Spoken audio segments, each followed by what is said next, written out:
Lorry రూపంలో వచ్చినటువంటి మృత్యువు ఒక పెళ్లింట తీవ్ర విషాదం నింపింది. నిన్న అర్ధరాత్రి అమరావతి నుంచి అనంతపురం వెళ్లే హైవే ఏదైతే ఉందో హైవే పక్కన గిద్దలూరుకు చెందినటువంటి గిద్దలూరు పట్టణంలోని ఓ ప్రాంతానికి చెందినటువంటి పెళ్లి కుటుంబం దైవ దర్శనం కోసం ఆటోలో కంబం వద్ద రోడ్డు పక్కన ఆటో నిలిపి పక్కన ఉన్న వినాయకుడిని దర్శనం చేసుకునేందుకు వెళ్ళగా ఆటోలో నలుగురు ఉన్నారు. అదే సమయంలో ఏపీలోని మదనపల్లి నుంచి వైరాగ్ వస్తున్నటువంటి కోకోపేట్ లోడుతో అంటే కొబ్బరి పీచ్ లోడుతో వస్తున్నటువంటి లారీ అదుపు తప్పి బలంగా ఢీకొంది. సో ఈ ప్రమాదంలో ఆటోలో కూర్చున్న నలుగురు అక్కడికక్కడే మృతి చెందారు. అందులో ఒక చిన్నారి ప్రాణాపాయ స్థితిలో కొట్టుమిట్టాడుతుండగా చిన్నారిని హాస్పిటల్ కి తరలించే క్రమంలో ప్రాణాలు కోల్పోవడం జరిగింది. మొత్తం గిద్దలూరుకు చెందిన అంకాలు 22 సంవత్సరాలు, అతని భార్య అలక్నంద 18 సంవత్సరాలతో పాటు నాగేష్ అనే యువకుడు 18 ఏళ్ల యువకుడు అక్కడికక్కడే ప్రాణాలు కోల్పోయారు. అట్లాగే నాగలక్ష్మి అనే చిన్నారి 4 ఏళ్ల చిన్నారి తీవ్ర గాయాల పాల్గొవడంతో ఆమెను సమీపంలోని హాస్పిటల్ తరలించే ప్రయత్నంలో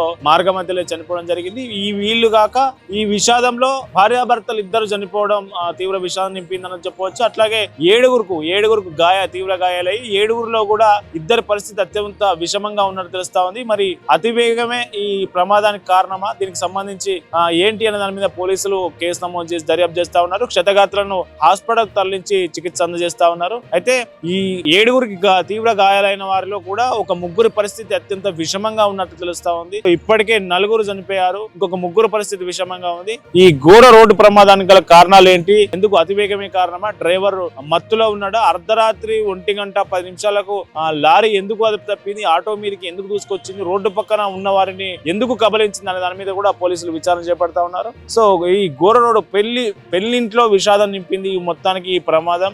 లారీ అతివేగంగా ఆటోను ఢీకొట్టి ఆటో నుజ్జు కావడం, ఆటోలో ఉన్నటువంటి ముగ్గురు స్పాట్ లో చనిపోగా ఒక చిన్నారిని హాస్పిటల్ తీసుకుపోతుండగా మార్గ మధ్యలో ప్రాణాలు విడిచిన పరిస్థితి. సో మొత్తానికైతే క్షతగాత్రులను హాస్పిటల్ తరలించి వాళ్ళకు చికిత్స అందజేసే ప్రయత్నం చేస్తా ఉన్నారు. దీని మీద ఈ సంఘటన మీద ఏపీ ముఖ్యమంత్రి సీఎం చంద్రబాబు నాయుడు, అట్లాగే డిప్యూటీ సీఎం పవన్ కళ్యాణ్, హోంశాఖ మంత్రి అనిత తీవ్ర దిగ్భ్రాంతి వ్యక్తం చేశారు. ఈ ఘటనకు సంబంధించి పూర్తి దర్యాప్తును వేగవంతం చేయాలని అధికారులు ఆశించడం జరిగింది.